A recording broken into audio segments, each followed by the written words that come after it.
All right, so this is the recording of creating the breadboard ends.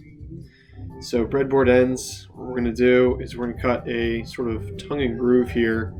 We got a sample piece here for the depth cut. You can see I'm just running this through the table saw, third, a third, a third. I got a flat bottom bit here, and I'll probably end up using these as offcuts to put into the ends again. So breadboard ends are a piece that's going to go perpendicular to the rest of the table. So it'll go like this, make a tongue out of this, long ways. What this will allow it to do when we pin it with elongated holes, it'll allow it to float in between there and allow the wood to expand and contrast with humidity.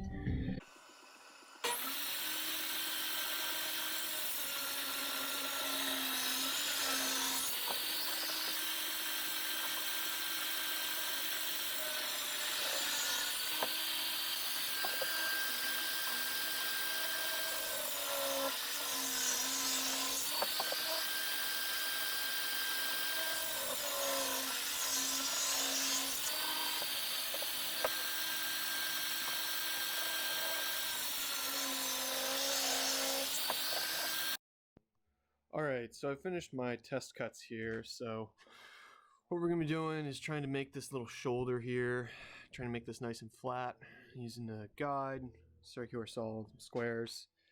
So we're going to make some relief cuts, try and get this down and test and make sure the depth was right. It's pretty close.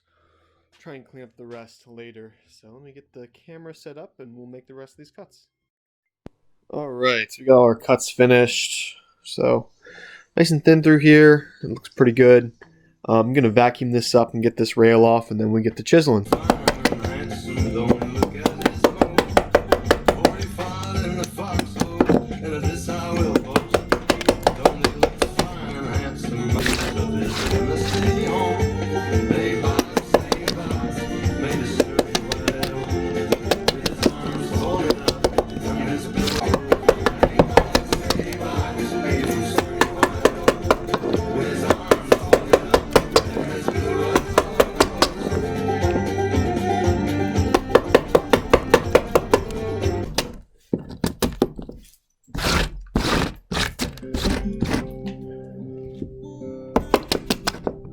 Henry was born on Paul, paid horse he did ride.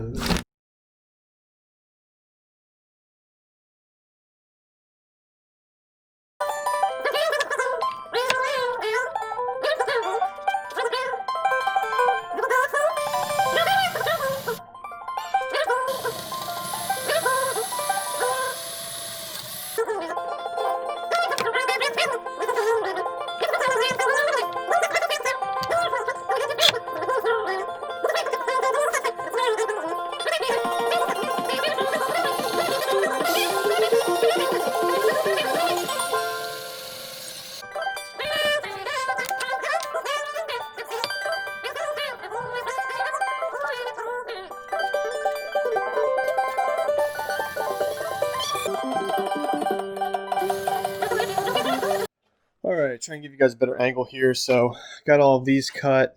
I measured them out onto the tongue here, and I brought them a little bit forward. I'm worried it might be a little too much, but we'll see what happens. It should be okay. So next what we're going to do is we're going to elongate both of these holes. This one in the center is going to stay still. That's going to be our anchor, and we'll do the same over here.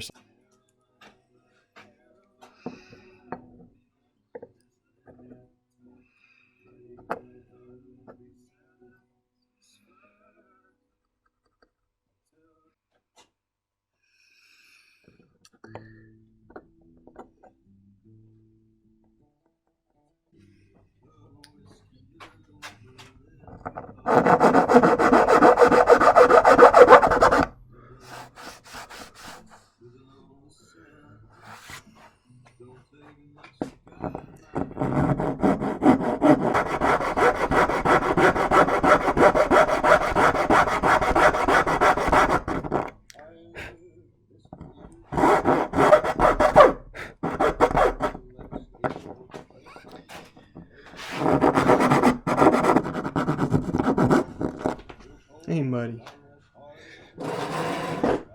Hey, bud.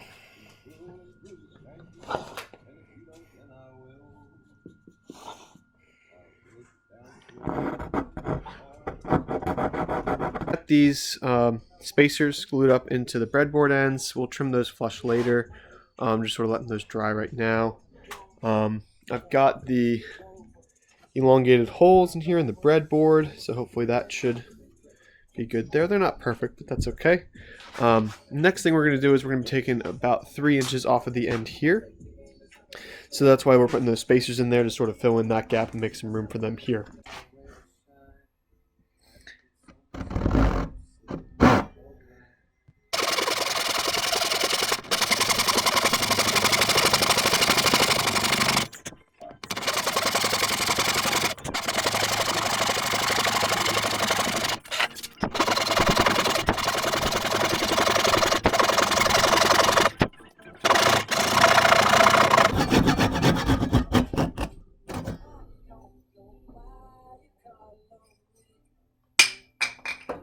Say I cleaned up with the chisel a little bit, but I did take a router and clean these guys up. You can see that the top was a little bit further up in the bottom. That's what we want, so that when the breadboard goes on, it looks nice and flush here.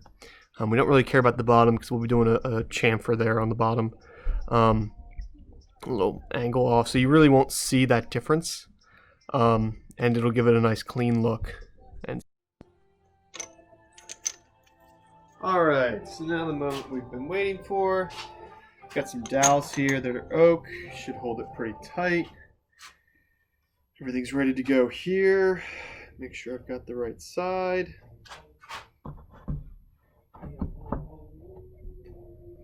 Oh, I need a pounding block.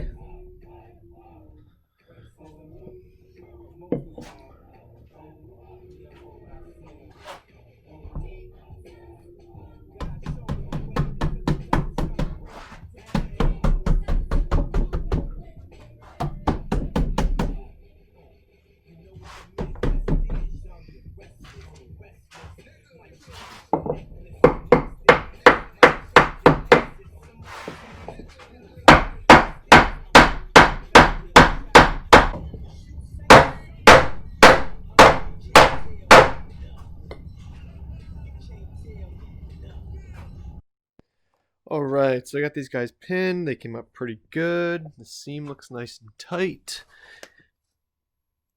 I'm going to get these guys sawed off, and we can get to routing around the edges and finishing this all up.